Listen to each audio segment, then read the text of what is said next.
담대한 투자 시간입니다. 시장 조금 더 담대하게 대응하기 위해서는 우리가 또 다양한 정보, 이슈, 현 시점에서 꼭 알아야 될 것들을 점검해야겠죠. 오늘도 한국의결권대행 최창윤 대표와 함께 점검해 보겠습니다. 어서 오십시오. 네, 안녕하세요. 네.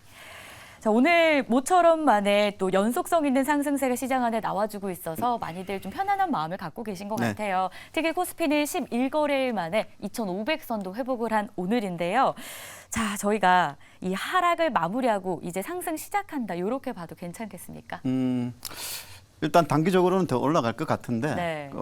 일단 12월은 조금 눌림목 있다고 보수적으로 좀 접근하시는 게 좋겠습니다.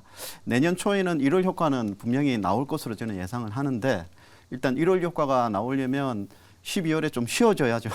네. 네, 좀 쉬었다가 이렇게 1월 효과가 나오지 않을까 이렇게 보는데 우리 계절적으로 보면 과거 데이터상으로 한 20년을 쭉 보면 평균적으로 연말 효과가 우리나라에는 그렇게 없었거든요. 네, 보시면 아마 특히나 우리 코스닥 같은 경우에는 대주주 뭐 양도세 중과 문제 때문에 또 뭐 코스닥 같은 경우에는 또 약한 모습을 보이고 그리고 거래소 대형주 같은 경우에도 이제 뭐 배당 효과 같은 게 11월 가을경에 배당주의 그런 주가 상승이 좀 나타나는데 12월에는 의외로 약한 모습을 또 보이거든요. 이제 이런 부분들 고려해서 아마 12월은 일단 조금 눌림목을 고려하되 뭐 추세 하락 전환의 그런 눌림목이 아니고 일단 쉬어가는 그 정도. 일단 11월은 괜찮을 것 같습니다. 아, 11월? 왜냐하면 네. 잠시 후에도 말씀드리겠지만 일단 안전자산 선호 심리가 많이 약해지고 위험자산 선호 심리 굉장히 이게 중요하거든요. 네, 그런 부분들 고려해서 다시 또 말씀드리겠습니다. 알겠습니다. 외국인 투자자들도 어쨌든 저희한테 매수 쪽으로 돌아서고 있다라는 부분, 위험 자산도 선호가 되고 있는 상황에서 11월 증시 상승은 조금 더 이어질 것이다. 만약에 12월에 조정이 나온다 하더라도 그건 뭐 완전 하락 전환이라기보다도 네. 좀 쉬어가는 정도로 저희가 해석하면 좋겠다. 이렇게 전망을 하고 계신데요. 일단 3분기는 이제 실적 시즌이 마무리가 됐잖아요. 뭐 지난주 정도로 끝났는데 4분기 이야기가 벌써부터 좀 나오고 있어요. 네. 전년 대비 영업이익 기준으로 3배 정도 상승을 했는데 매출은 전년 대비 2.5% 정도 감소를 했더라고요. 네.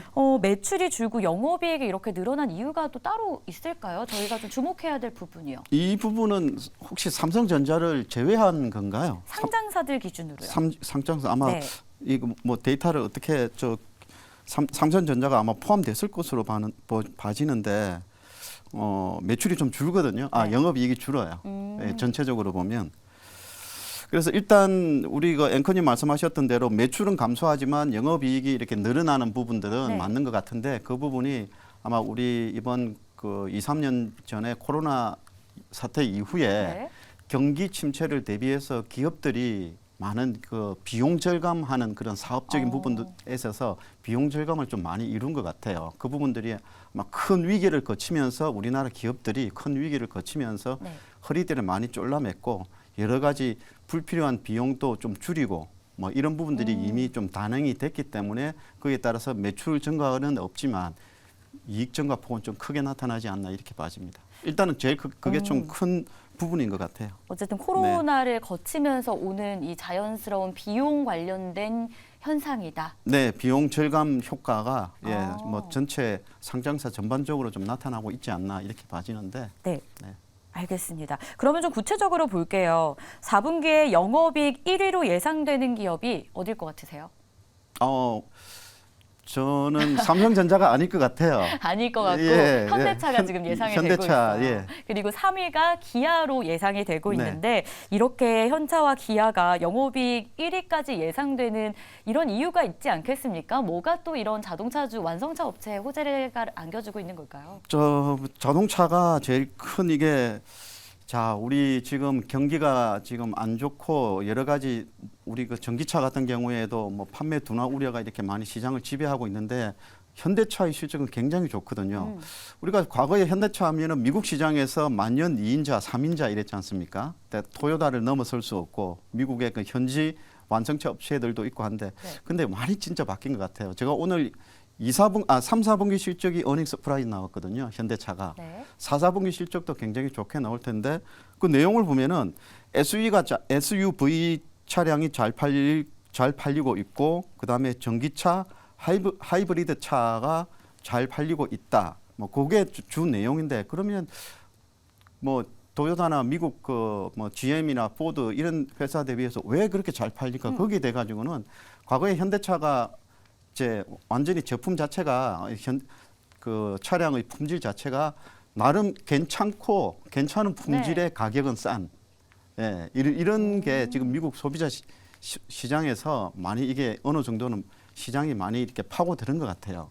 옛날에는 싸고 품질은 별로지만 싼 회사가 아니고 이제는 품질도 괜찮은데 가격은 비싸지 않은 네, 그 정도로 이렇게 파고드는 것 같습니다. 특히 그게 아마 제네시스 중심으로 이게 아마 그 주요한 것 같은데 제네시스뿐만이 아니고 중저가 차량에 있어서도 아마 지금 미국 시장에서 나름 SUV가 굉장히 선전을 하고 있는 것 같습니다. 네. 어쨌든 잘 나가고 있는 어떤 사업 영역이 있으니까 네. 이렇게 실적도 뒷받침이 되는 거잖아요. LG전자의 경우에도 이 전자 사업이랑 전장 쪽까지 어떤 호실적이 전망이 되고 있더라고요. LG전자의 4분기도 한번 분석해 본다면. 네, 자 LG전자도 3분기 실적이 굉장히 좋게 나왔고요. 맞아요. 근데 이번 4, 4분기는 LG전자 같은 경우에 우리 가전이 그 연말이 비수기라고 해요. 의외로 연초에 이렇게 뭐 계약 시즌도 있고 이렇게 선물도 좀 많이 하고 이렇게 하는 것 같은데 연말 4분기는 좀 비수기에 가깝거든요. 근데 일단 LG전자의 주가 흐름도 나쁘지 않을 것으로 이렇게 보고 있는데 실적은 저 약간 쉬어가는 분위기, 쉬어가는 느낌. 저 전년 동기 대비해서는 성장인데 전분기 비교해서는 좀 쉬어가는 그런 분위기로 갈 것으로 봐지는데 일단 내년 실적은 굉장히 좋을 것으로 예상합니다. 저는 아마 지금 대형주 중에서 투자를 길게 보고 투자를 한다면은 내년 상반기까지 본다면은 SK 하이닉스, 내년 하반기를 본다면은 저는 LG전자로 이렇게 말씀드리고 싶은데 LG전자 같은 경우에는 전장차 부품 네. 그리고 TV 그리고 프리미엄 가전 요 세 개가 내년에는 굉장히 좋을 것으로 보거든요. 자, 그러면 전장은 우리 자율주행 뭐 전기차 관련해서 아마 성장할 것이고 네. 그러면 TV하고 가전은 왜 성장할까? 이 부분은 지금 요 LG전자의 저 애널리스트가 가전하고 TV가 내년에 성장할 것으로 이렇게 보는 이유는 아마도 저는 내년에 경기 침체의 영향이 좀 있을 것으로 저는 보거든요. 그럼에도 불구하고 아마 저는 애널리스트가 이렇게 이야기를 저 가전 TV가 부분에 성장한다는 거는 소비 양극화를 고려한 것 같아요. 자, 경기 침체가 오더라도 고가의 프리미엄 제품은 계속해서 어느 정도 잘 팔리거든요. 왜냐하면 소비자 지갑이 다치면은 우리 서민들 지갑이 다치는 거지. 이렇게 좀 소득이 높은 사람이나 부자들은 잘 안 다쳐요. 쓰는 사람은 계속 그렇죠. 쓰니까요. 소비 양극화거든요. 그래서 내년에 삼성전자의 가전 부분의 영업 전략 중에 하나가 고가형 제품을 밀어내기 전략. 그러니까 OLED TV 같은 거. 물론 수요가 공급을 창출할 수도 있는데 현실적으로는 공급이 수요를 많이 창출하지 않습니까? 지금 LG전자와 삼성전자가 내년에 가전 부분에서 이제 TV 같은 경우에는 고급형 TV를 고가형 TV를 많이 이렇게 공급을 하고 시장 확대 전략을 간다고 하니까 그 부분이 좀 고려가 된 것 같고 그리고 일반적인 가전 부분도 프리미엄 제품들이 잘 팔리지 않습니까 요즘에 네. 이제 그런 부분들이 아마 고려가 된 것 같아서 아마 내년 같은 경우에는 LG전자의 실적이 아주 좋게 나올 것으로 보고 좀 내년 길게 본다면은 LG전자가 내년을 보고 한번 투자할 만한 종목이 아닌가 이렇게 말씀드리겠습니다. 지금 저희가 완성차 이야기도 했고요. 그리고 LG전자를 통해서 전자 쪽 가전 사업이라던가 전장에 대한 전망까지 했거든요. 네. 근데 이 섹터를 아직 이야기를 안 했어요. 반도체. 반도체. 네. 반도체의 경우에도 사실은 뭐 삼성전자, SK 하이닉스에 대한 기대감이 아직도 좀 살아있는 모습이잖아요. 아직도가 아니죠. 계속 더 살아날 것이라는 전망이 나오고 있잖아요. 네. 삼성전자 4분기 뭐 재고 소진 전략 통했다라고 봐야 되겠습니까? 그렇죠. 그렇죠.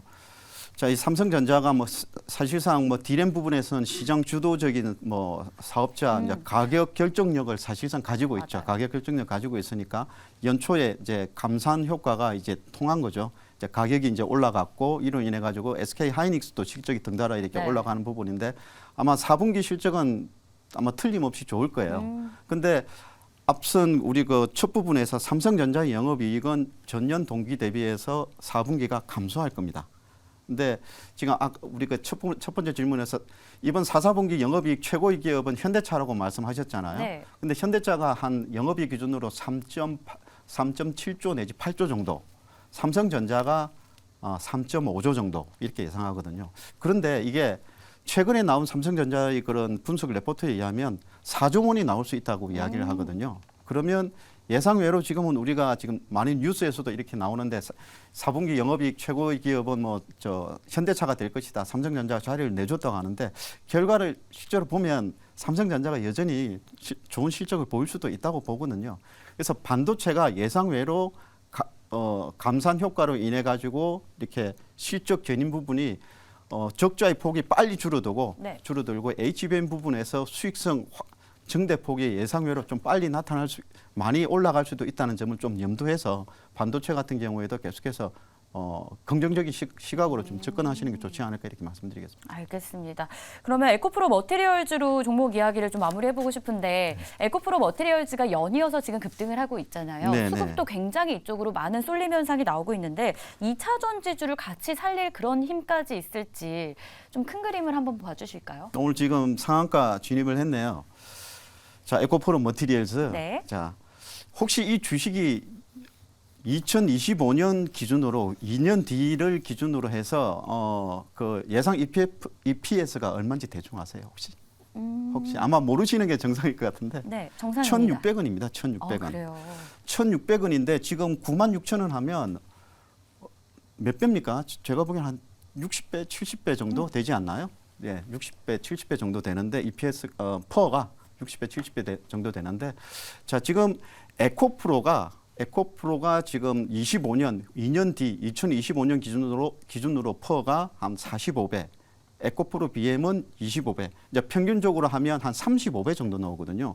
그런데 에코프로 머티리얼스는 거의 그 2배 가까이 아주 비싸게 거래되거든요. 그래서 저는 이 전략을 한다면 저는 현재가 아마 10만 원 정도 기념 노크 한번 하고 빠지지 않을까 이렇게 생각이 드는데 일단 네. 현재 시점에서 50%의 매도 전략 그리고 손절가는 한번 9만 원 정도 오늘 장중에 한번 9만 원 잠깐 찍고 9만 원 초반에서 찍고 올라갔는데 9만 원 이탈하면은 뭐 나머지 좀 정리하는 전략으로 가시는 게 좋지 않을까 이렇게 말씀드리겠습니다. 일단 안전하게 50% 정도는 현금화하는 전략이 유효하겠다라고 네. 얘기해 주셨고요.